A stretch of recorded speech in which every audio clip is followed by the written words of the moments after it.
दोस्तों, मैं पूजा गुप्ता आप सबका स्वागत करती हूँ अरोरा आईएएस की टीम की तरफ से। तो जैसे कि आप सब जानते ही हैं कि हमारे पेपर में चाहे यूपीएससी हो गया या पीसीएस हो गया, उसमें करंट का कितना वेटेज होता है। ठीक है, हर चीज मतलब कि हर चीज जो बेसिक पूछी जाती है उसका कहीं ना कहीं जो कह सकते हैं एक सोर्स होता है या एक इंटरलिंक होता है। वो किससे होता है?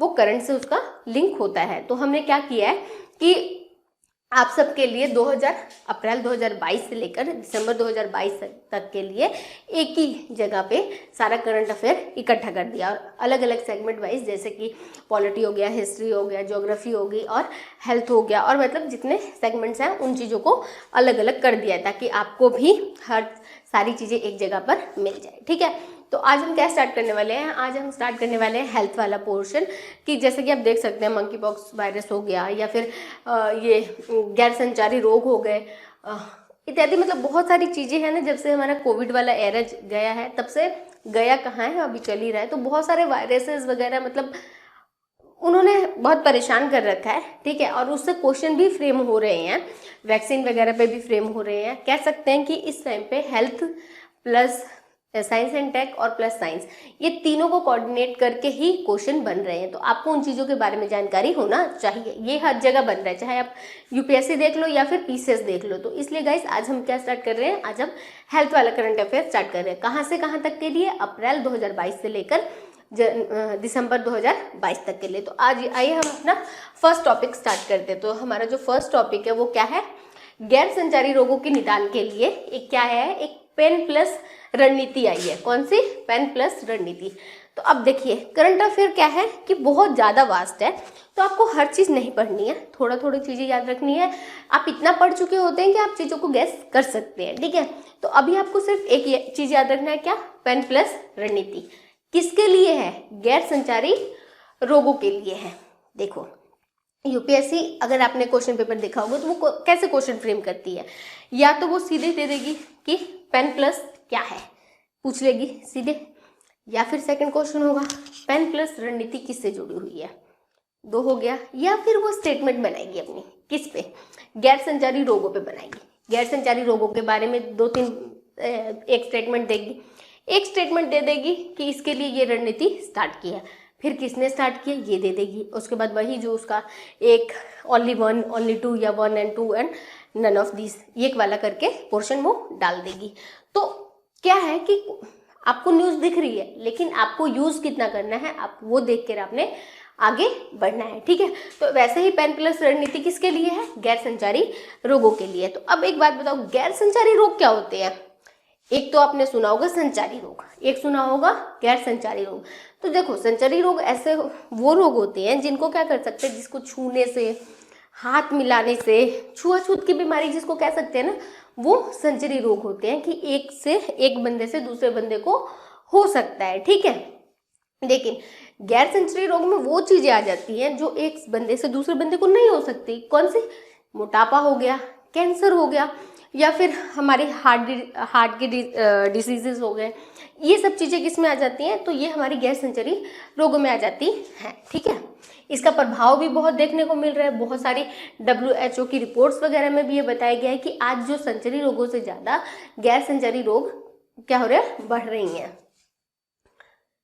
अच्छा, तो आगे हम चलते हैं। अफ्रीका ने क्या किया है? ये रणनीति किसने अपनाई है? ये योजना किसने बनाई है? तो अफ्रीका ने बनाई है। अभी इस स्लाइड में हमारे लिए तीन चीजें काम की थी। गैर संचारी रोग क्या होते हैं वो मैंने आपको बता दिया, इस स्लाइड में भी अच्छे से लिखा हुआ है, वो आप देख सकते हैं। ठीक है, उसके बाद पेन प्लस रणनीति किसके लिए और किसके द्वारा स्टार्ट की गई है। ठीक है, और ये एक क्षेत्रीय रणनीति है। ठीक है, ये याद रखना, ऐसा ना हो कि उसमें लिख दिया जाए कि ये WHO द्वारा स्टार्ट की गई है और एक इंटरनेशनल लेवल पे स्टार्ट की गई है। तो ये वाली चीजों को थोड़ा आप ध्यान दीजिएगा। एक कार्यक्रम पेश कर रही है, मानकीकृत कार्यक्रम। ठीक है, किससे लड़ने के लिए? गैर संचारी रोगों के लिए। अब ये देखो गैर संचारी रोग बताए गए हैं, ये आप पढ़ सकते हैं। ठीक है, जैसे कि रोग हो गया हृदय रोग, कैंसर, मधुमेह, अस्थमा इत्यादि। ये क्या है? NCD है, नॉन कम्युनिकेबल डिसीजेस है। विश्व स्तर पर ये किस चीज का? ये मृत्यु का कारण बन रही है। आप सोच सकते हैं कि सिर्फ क्या है, जो चीजें हम कहते थे कि क्या हो गया, एक मिनट, कि कैंसर हो गया या फिर हृदय के दिल के रोग हो गए या फिर टीबी या फिर कह सकते हैं मधुमेह, शुगर की बीमारी, ये अमीर लोगों की बीमारियां थी, ये हर दूसरे बंदे को देखने को हमें मिलती हैं। तो ये क्यों हो रही है? क्योंकि हमारा लाइफस्टाइल चेंज हो रहा है। ठीक है, WHO ने क्या दिया, डाटा दिया है। ठीक है, उसके अनुसार क्या है कि जो नॉन कम्युनिकेबल डिसीजेस हैं वो किसका कारण बन रही है? वो 71% मौत का कारण बन रही है। और ये एक बहुत बड़ा डाटा है। ठीक है ना, ऐसा नहीं है। क्यों?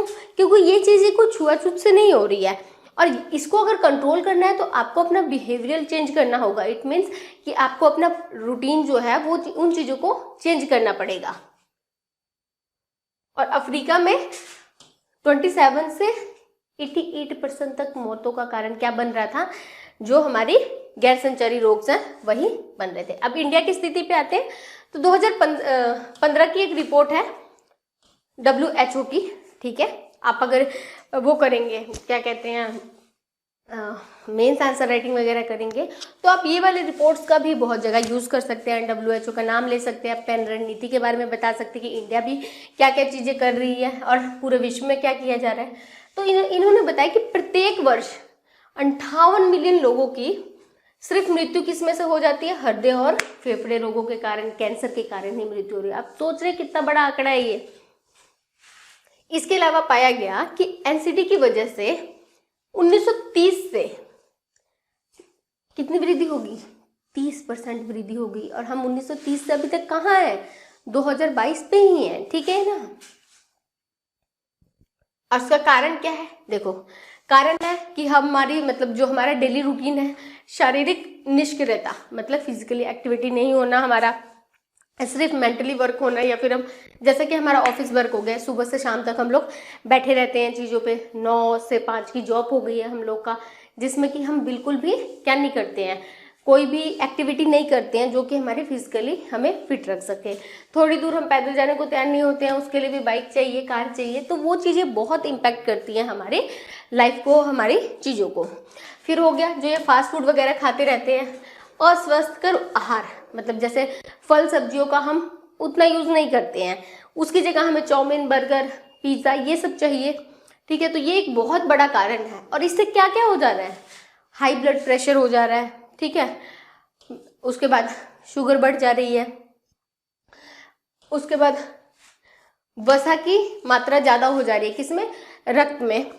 इसके अलावा भी जैसे वायु प्रदूषण हो गया, उससे भी बहुत सारे लोग मर रहे हैं। अभी आपने देखा होगा PM पर्टिकुलर मैटर है 2.5 और 2.10 PM10, इसके ऊपर भी देख सकते हो कितना एक्शन लिया जा रहा है। दिल्ली में कितना काम हो रहा है इसी के लिए। कुछ और अन्य पहले भी की गई हैं। तो कैंसर, मधुमेह, हृदय रोग और स्ट्रोक की रोकथाम और नियंत्रण के लिए एक राष्ट्रीय कार्यक्रम चलाया गया है। इतना बड़ा नाम नहीं लेंगे हम, उसकी जगह एक राष्ट्रीय कार्यक्रम चलाया गया है NPCDCS। ठीक है, इसमें क्या करेंगे? अब जैसे कि जानते ही हैं आप, कोई सा भी कार्यक्रम हो, चाहे वो या कोई भी प्रोग्राम हो, कोई भी इनिशिएटिव हो, उसका मेन मोटिव जो होता है वो लोगों को जागरूक करना ही होता है। तो इसमें भी इसका मेन मोटिव क्या है कि लोगों को जागरूकता बढ़ाने के लिए, प्राथमिक स्वास्थ्य देखभाल देने के लिए, लोगों का बिहेवियरल चेंज लाने के लिए, तो इन चीज़ों के लिए की गई है। NCD की रोकथाम के लिए क्या किया गया? 2013 से 2020 की अवधि में मतलब 7 सालों के लिए WHO ने वैश्विक कार्य योजना का कार्यान्वयन किया है। मतलब एक WHO ने एक क्या चलाया था? एक योजना चलाई थी। कौन से तारीख से? मतलब कितने सालों के लिए? 2013 से लेकर 2020 तक के लिए। विश्व में प्रथम देश जिसने राष्ट्रीय कार्य योजना को विशिष्ट राष्ट्रीय लक्ष्यों और संकेतकों के साथ वर्ष 2025 तक NCD से आकस्मिक मृत्यु की संख्याओं को 25% तक कम करने के साथ ही अपनाया है। मतलब वही है जैसे कि आप देखते हो कि क्लाइमेट चेंज पे हर साल कभी पेरिस मीटिंग हो रही है, कभी क्योटो प्रोटोकॉल आ रहा है, तो कभी COP27 हो रहा है, लेकिन होता कुछ नहीं है। उसी हिसाब से ये लोग भी क्या कर रहे हैं, 2025 तक फिर से लक्ष्य रख दिया है कि हम इतना कितने % कम करने वाले हैं? हम 25% की दर से कम करने वाले हैं। तो ये आपका स्टेटमेंट आ सकता है कि 2025 तक कितना लक्ष्य है या फिर टारगेट कितना तक है। इसके कुछ उपघटक भी हैं। तो आपको पता ही है कि हमारे देश में राष्ट्रीय स्वास्थ्य मिशन चल रहा है, के साथ जो अभी हमने देखा NP CDC मतलब जो राष्ट्रीय पहल चल रही है कि एकीकरण किया गया। और क्या किया गया, जो हमारे वॉलेंटियर्स हैं, मतलब जो आशा वगैरह, अब आशा जानते ही हैं ग्रामीण वगैरह एरिया में होते हैं, उन लोगों को यहाँ पे लाया गया और उन लोगों को कहा गया कि लोगों को समझाया जाए, मतलब जैसे वो घर घर जाके स्वस्थ महिलाओं की देखभाल के लिए चीज़ें करती हैं, वैसे ही इन चीज़ों के बारे में भी बताया जाए। क्रोनिकल ऑब्जर्वेटिव प्लोमेरी डिजीज और क्रोनिकल किडनी डिजीज की रोकथाम और प्रबंधन के लिए भी, इसके मैनेजमेंट के लिए भी काम किया जा रहा है। उसके साथ ही जो आयुष है वो भी NPCDS के साथ मिलकर काम कर रहा है, जीवन शैली को बदलने के लिए देख रहा है, ठीक है। और ऐसे ही काम और हो रहे हैं। तो ये था हमारा फर्स्ट टॉपिक। आई होप आपको बहुत अच्छे से समझ आया होगा। अब हम सेकंड टॉपिक पे चल रहे हैं। तो इसमें बहुत ज़्यादा चीज़ें नहीं करनी है, क्योंकि हम देखो, अगर क्या है कि आप पूरा का पूरा करंट या पूरा का पूरा कोई न्यूज़ पढ़ेंगे तो आपको बहुत बड़ा लगेगा, ठीक है। किसी भी न्यूज़ को आप 2 सेगमेंट में बांट सकते हैं, एक तो मेंस और एक पीटी के लिए, ठीक है। तो पीटी के लिए इसमें 3-4 चीज़ें ही काम की थी, जैसे कि पेन प्लस योजना किससे रिलेटेड है, तो आपका NDC से रिलेटेड है। उसके बाद किसने स्टार्ट किया वो कर सकते हैं। WHO की कुछ रिपोर्ट्स को आप माइंड में रख सकते हैं। उसके अलावा ये जो गैर संचारी रोग है वो क्या होते हैं, बस 3 चीज़ें ही काम की थी। उसके बाद जो आंकड़े दिए गए, क्या क्या काम हो रहा है, ये हमारा मेंस का मटीरियल हो जाता है, ठीक है। लेकिन हम क्या है कि हम अलग अलग चीज़ों को नहीं पढ़ा सकते हैं, क्योंकि एक चीज़ पे या एक टॉपिक पे समझ नहीं बन सकता। ये आपके ऊपर है कि आप किस हिसाब से उसको डाल रहे हैं, ठीक है। तो हमारा सेकंड जो है मंकी पॉक्स। अब आप जानते ही हैं कि ये जो मंकी पॉक्स है वायरस, ये क्या रहा, साल भर न्यूज़ में रही है। और WHO ने क्या किया था, इसको एक आपातकाल की स्थिति घोषित कर दी गई कि ये बहुत ज़्यादा फैल सकता है। और ये कहाँ से फैला होगा, अब ऑफकोर्स जानते ही हैं, एक ही मशहूर जगह है, यानी अफ्रीका से ही बहुत सारी वायरसेस और बीमारियां फैलती हैं। क्योंकि वो हमारे इक्वेटोरियल जो एरिया है, या फिर कह सकते हैं 0 से 30 डिग्री के बीच में आता है, इस वजह से, ठीक है। वहां पे बहुत जल्दी कोई भी बीमारी पनप जाती है। ये हो गया था। और इस वायरस की वजह से अभी तक कितने 16,000 से अधिक मामले क्या कर चुके हैं, अफ्रीका में रिपोर्ट की जा चुकी हैं। अच्छा, अब बताओ, कोई भी, जैसे कि अभी आपने देखा कि क्या कह रहा है, WHO कह रहा है कि हम इसको क्या करने हैं, उसने क्या कह रहा है, उसने WHO को, मतलब WHO ने आपातकाल घोषित कर दिया, किसके लिए, मंकी पॉक्स वायरस के लिए। तो ये वायरस, मतलब कि कोई भी चीज़ आपातकाल के मापदंड के लिए कैसे घोषित हो सकती है। जैसे कि अब मान लो हमारे देश में राष्ट्रपति जी आपातकाल लगा रहे हैं, तो कुछ मापदंड होगा ना कि भाई हमारे देश में युद्ध हो रहा है, या फिर संवैधानिक मशीनरी अच्छे से नहीं चल रही है। तो वैसे ही WHO भी कुछ मापदंड देखता है कि कौन सी बीमारी को हम आपातकाल घोषित कर सकते हैं या नहीं, तो उसके कोई मापदंड है। तो पहला होता है, जो वायरस है वो गैर स्थानिक है, मतलब अफ्रीका में हुआ और सारी जगह पे फैल गया। जैसे कि कोरोना वायरस को कह सकते हैं, वो चीन में हुआ और हर जगह फैल गया, तो ये गैर स्थानिक होना चाहिए, ठीक है। और बहुत तेजी से प्रसार हो, और वैसा कभी भी, मतलब पास्ट में ऐसा चीज नहीं हुई होनी चाहिए, ठीक है। सेकंड है, WHO के अनुसार अंतर्राष्ट्रीय चिंता का सार्वजनिक स्वास्थ्य आपातकालिक घोषित होने के लिए 3 मापदंडों को पूरा करना चाहिए, ठीक है। पहला, एक असाधारण घटना होनी चाहिए, वो तो है, ठीक है। दूसरा, जो ये अंतर्राष्ट्रीय प्रसार हो इसका, और ये क्या कर दे, ये स्वास्थ्य जोखिम को, सार्वजनिक जो स्वास्थ्य जोखिम है उसको भी ये बढ़ा दे। थर्ड क्या है कि संभावित रूप से समन्वित अंतर्राष्ट्रीय प्रतिक्रिया की आवश्यकता हो, मतलब ये कह रहा है कि इंटीग्रेटेड हमें, मतलब अप्रोच की जरूरत हो। अगर मान लो कि एक देश में है, अफ्रीका में है, तो अब सिर्फ अफ्रीका को ही उस पर काम करने की जरूरत पड़ेगी। लेकिन कोई ऐसा वायरस हो जो अफ्रीका से बाहर चला गया है, तो अब सबको कोऑर्डिनेट करके हर देश को करने की, मतलब उसकी रोकथाम के लिए काम करने की जरूरत पड़ेगी। तो ये 3 क्राइटेरिया दे रखी है उन लोगों ने कि जब ऐसा कुछ होता है तो उसको हम आपातकाल घोषित कर देते हैं। और इसकी जो संक्रमण दर है वो कितना है, 5 गुना संक्रमण दर है। इससे पहले, अब बताओ, वो पूछ रहा है कि इससे पहले क्या कभी आपातकाल घोषित हुआ है, तो हाँ जी हुआ है। और कैसे, जैसे कोविड-19 महामारी, ये तो सबको ही पता है कि, ठीक है।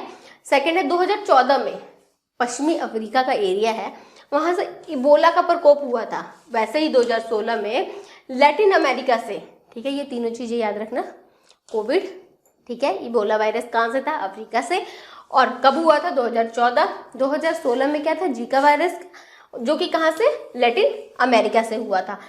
और पोलियो के उन्मूलन के लिए चल रहे प्रयास हेतु आपात स्थिति की घोषणा की जा चुकी है। तो अगर स्टेटमेंट में आ जाए कि फर्स्ट टाइम मंकी पॉक्स जो वायरस है उसको आपातकाल घोषित किया गया है, तो नहीं, ये गलत नहीं है। या फिर ऐसा भी स्टेटमेंट दे सकता है कि जो कोविड-19 था उसको फर्स्ट टाइम आपातकाल घोषित किया गया था, तो ऐसा भी नहीं है, उससे पहले भी किया जा चुका है।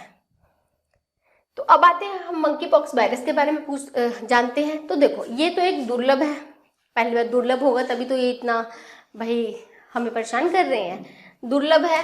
सेकंड है वायरल जूनोटिक बीमारी है। जूनोटिक मतलब क्या होता है, जूनोटिक मतलब हो जाता है कि ऐसी चीज जो एनिमल से ह्यूमन में फैल सकती है, मतलब ऐसा वायरस जो एनिमल से ह्यूमन के बीच में जा सकती है। तो ये इसका नाम मंकी ही क्यों रखा, क्योंकि ये फर्स्ट टाइम बंदरों के अंदर देखी गई थी, इस वजह से इसका नाम क्या रखा, मंकी पॉक्स वायरस रखा गया था।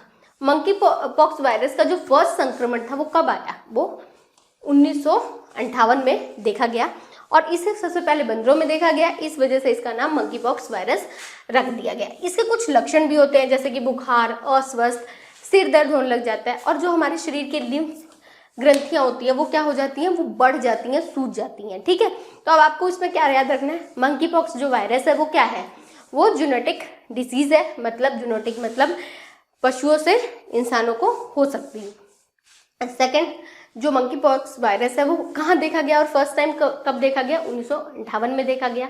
इसको मंकी पॉक्स वायरस से क्यों कहा गया, क्योंकि फर्स्ट टाइम इसको बंदरों में देखा गया था, ठीक है, ये अफ्रीका से ही फैला है, वहाँ का स्थानिक है। और इसमें क्या क्या लक्षण होते हैं, तो सिर दर्द, बुखार, ठीक है, उल्टी वगैरह, और इसमें लिम्फ ग्रंथियां जो होती हैं हम लोगों की वो क्या हो जाती हैं, वो बढ़ जाती हैं। संचरण कैसे होता है, तो ज़्यादातर संचरण कैसे होगा, मतलब फैलेगा कैसे, अब जानवरों में है तो एक जानवर से दूसरे जानवर में, दूसरे से तीसरे, और जो हम जैसे कुछ एनिमल्स है जिसको हम अपने भोजन के तौर पे यूज करते हैं, उससे ये इंसानों के अंदर जाएगा।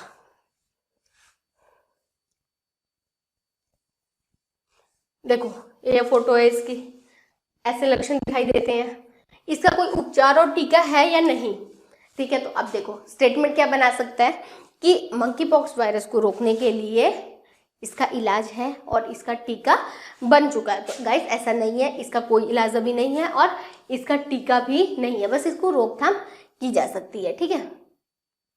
WHO द्वारा मंकी पॉक्स को लेकर वैश्विक आपातकाल घोषित किए जाने के बाद यूरोपियों ने क्या किया था, इसके इलाज के लिए जो चेचक का टीका है उसको यूज करने के लिए कहा था। यूरोपीय संघ ने कहा कि आप एक बार चेचक के टीके को भी यूज करके देख सकते हो, ठीक है। टीकाकरण कवरेज में गिरावट, तो अब आप देखो थर्ड टॉपिक है हमारा टीकाकरण का कवरेज है वो गिर गया। अब ये जाहिर सी बात है, क्यों, क्योंकि जो कोविड आया उसने बहुत सारी एक्टिविटीज़ को हमारी खराब कर दी थी, वैसे ही इसने टीकाकरण को भी बहुत ज़्यादा प्रभावित किया था। टीकाकरण को प्रभावित किया, उसके साथ साथ सिर्फ टीकाकरण को ही नहीं, बहुत सारी और अन्य चीज़ों को, अन्य एक्टिविटीज़ को भी प्रभावित इसने किया था, चाहे वो इकोनॉमिकली ले लो या सोशल ले लो, कुछ भी ले सकते हैं। तो हमारा जो टीकाकरण है वो कैसे पता चला हम लोग को, ठीक है, या तो हो सकता है देश की कोई रिपोर्ट आई होगी या WHO या फिर यूनिसेफ की कोई रिपोर्ट होगी। तो यहाँ पे WHO और यूनिसेफ ने मिलकर एक रिपोर्ट निकाली है, ठीक है, कोविड महामारी के वैश्विक स्तर पर भारत में टीकाकरण में कितनी गिरावट या कितनी मतलब चीजें हुई हैं उन चीजों को लेकर। तो उसमें वो बताया गया कि टीकाकरण की कवरेज में गिरावट आ गई है, और स्पेशली किसमें, डिप्थीरिया, टेटनस और पर्टूसिसियस, मतलब DPT, हम DPT ही कहेंगे, आप ध्यान रखना।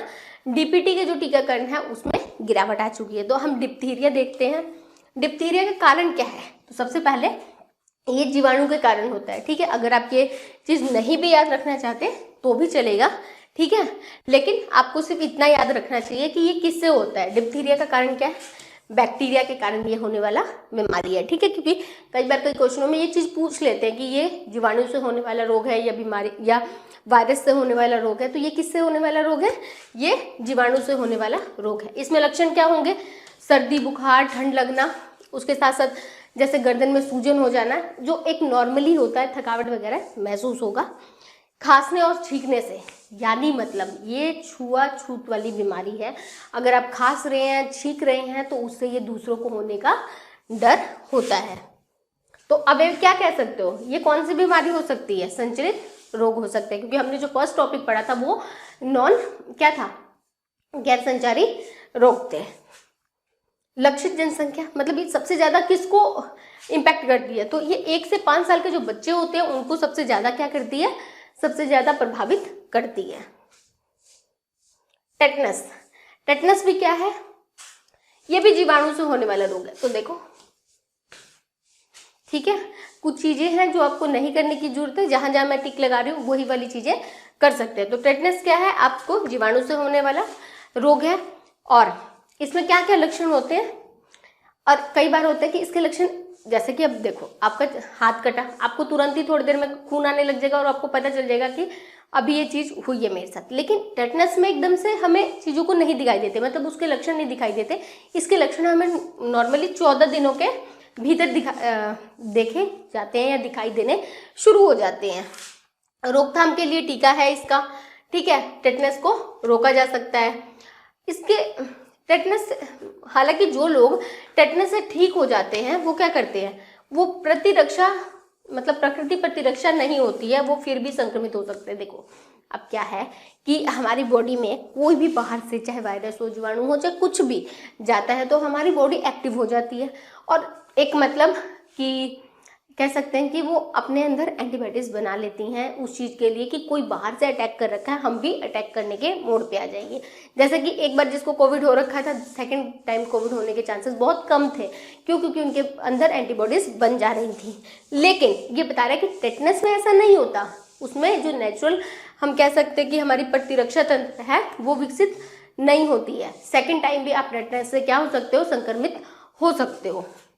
लक्षण क्या होते हैं, मतलब ऐंठन हो जाती है किसमें, जैसे मैं बोल रही हूँ मेरे जबड़े खुल रहे हैं, वो चीजें खोलने में असमर्थता आ जाती है। पीठ, पेट, हाथ पाँव में, मतलब मांसपेशियों में दर्द बहुत ज्यादा होने लग जाता है। पर्टूसियस, ये क्या है, इसको हम काली खांसी भी कहते हैं। तो अब खांसी है तो ऑफकोर्स पेड़ों का ही रोग होगा। अब देखो एक आंकड़ा दिया है, 2018 तक विश्व स्तर पर 1,51,000 से ज्यादा मामले किसके थे, इस काली खांसी के ही देखे गए हैं। शिशुओं को सबसे ज्यादा इम्पैक्ट करती है और ये भी खांसने छींकने से होता है, तो इसको भी कह सकते हैं हम ये संचरी रोग से है। अब कुछ रिपोर्ट्स आई है इनके बारे में कि कोविड के कारण क्या हुई है, 3 मिलियन से ज्यादा बच्चों को डीपीटी की वैक्सीन की खुराक नहीं मिली है। मतलब जो नॉर्मली मिल रही थी बच्चों को वो चीजें नहीं मिली है, मतलब कह सकते हैं वो मिस हुआ है। और 5% टोटली क्या 2019 से 21 के बीच में कितने 5% की गिरावट देखने को मिली है। दुनिया भर में 8% ही कवरेज सिर्फ हो पाया। तो ये वाला मैं कह सकती हूँ कि ये वाला पॉइंट अगर हम ना भी करें, इट मीन्स कि मेंस के लिए करें तो भी हमारा हो जाएगा। लेकिन आपको फिर भी एक थोड़ा सा नजर कर लेना चाहिए, क्योंकि कोई भी पता नहीं है एग्जामिनर का कि कैसा एग्जाम बनाए, कैसा हमारे क्वेश्चंस बनाए और कौन सी रिपोर्ट का कौन सा डाटा डाल दे। तो इसलिए एक बार 2 बार आप इसको देख लेना। और इसमें बताए गए हैं कि और कुछ ज्यादा इसमें नहीं है, तो आप अब इसको छोड़ सकते हो, ठीक है। गिरावट का कुछ कारण बताया गया है। तो सबसे पहले कि इसकी कवरेज बताई गया है, एक हो सकता है, और दूसरा क्या है कि कोविड बताया गया है कि हाँ भाई कोविड के कारण कई गतिविधियां क्या हुई थी, बाधित हुई थी, तो उस वजह से ये चीज नहीं हो पाया। गिरावट आने की अनेक वजह में, जैसे कि संघर्ष से प्रभावित क्षेत्रों में रहने वाले बच्चों की संख्या में वृद्धि हो गई। मतलब जैसे कि कुछ ऐसे नक्सल प्रभावित एरिया जहाँ पे ये चीजें नहीं पहुंच पाई। और कुछ सोशल मीडिया पे भी टीकाकरण के खिलाफ भ्रामक सूचनाएं फैला दी जाती हैं, या फिर कई लोगों को होता है कि बच्चा जैसे मतलब कोई टीका लगवाया और बच्चा बीमार हो गया, तो दूसरों को हो जाता है कि नहीं मेरा बच्चा बीमार हो जा रहा है, हम टीका नहीं लगवाएंगे। तो वो एक क्या हो जाता है, बिहेवियरल चेंज होने लग जाता है, और वो उसके खिलाफ में हम मतलब अपना एक माइंडसेट बना लेते हैं कि नहीं टीकाकरण सही नहीं है। तो जैसे कि आपने कोविड में भी देखा होगा कि कई लोग कोविड का ही टीका लगवाने को तैयार नहीं हो रहे थे, एंड लास्ट में जाके उन लोगों ने इंजेक्शन लगवाया। क्यों? क्योंकि उनको लग रहा था कि कोविड का इंजेक्शन लगवाने से उनकी डेथ हो सकती है। भारत क्या कर रहा है, भारत का प्रदर्शन कैसा है, तो अब भारत के बारे में ही बताया गया कि भारत का प्रदर्शन कैसा है। भारत के जो टीका कवरेज है उसमें क्या हुई है, कमी आई है। हम एक मिशन भी चला रहे हैं, मिशन इंद्रधनुष चला रहे हैं, जिसके तहत हम क्या कर रहे हैं, बहुत अच्छा ग्रो कर रहे हैं इस चीज में, टीकाकरण कवरेज को कंप्लीट करने की कोशिश कर रहे हैं। लेकिन वही कह रहे हैं ना कि जो आपदा आई है उसकी वजह से हमारी चीजों में गिरावट देखने को मिली है। इसमें बताया गया कि 3 मिलियन से 2.7 बिलियन तक कम करने की उम्मीद है। मतलब जो बच्चे पहली खुराक छोड़ चुके हैं इंद्रधनुष में, जो पहली खुराक छोड़ चुके हैं या फिर जिनकी वैक्सीनेशन मिस हो गई थी, उनको कंप्लीट करने के लिए मिशन इंद्रधनुष लाया गया था। वैश्विक स्तर पर भी कुछ पहले चल रही हैं, जिसे IA 2013, ये याद रखना, कई बार क्वेश्चन में आ जाता है, सीधे लिख देगा IA 2013 क्या है, तो उसके लिए ये जरूरी है, ठीक है। और WHO और यूनिसेफ का भी कुछ एजेंडा है जो कि 2030 तक कंप्लीट करना है हमें। गावी हो गया का वैक्सीन अलायंस है, और अन्य भागीदारियों के सहयोग से ये बनाया जा रहा है, ठीक है। तो गाइस ये क्या था, आज के लिए हम इतना ही रखेंगे और कल हम इससे आगे की वीडियो स्टार्ट करेंगे, ठीक है गाइस। आई होप आपको क्लास अच्छी लगी होगी। अब दोबारा कल मिलेंगे आपसे। Okay bye.